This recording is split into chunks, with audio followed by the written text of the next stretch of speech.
فهمني صوت الرصاص اللي ضرب بابي، يا كويت من دم النقي تحمي الهدف والعين، شمي عطاب الفشق عقلا على ثيابي.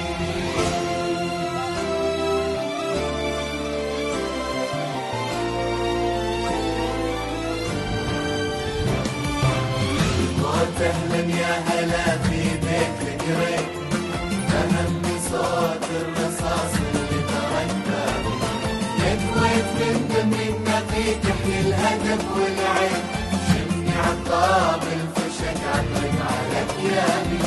المدفع اللي صابنا ما فرق الاثنين، ما قاسمني وشيعي او حدد انسابي، الكويت وحده عندنا نكفيها في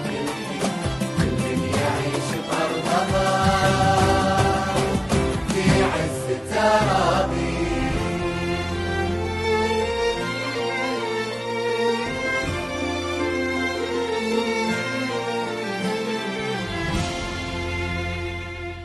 الكويت لو جار الزمن نلقى مثلها وين، ترابها نور العيون وكحلة الدابي، كل ما عطيناها بعد باقي علينا دين، أمي وأبوي وعزوتي يا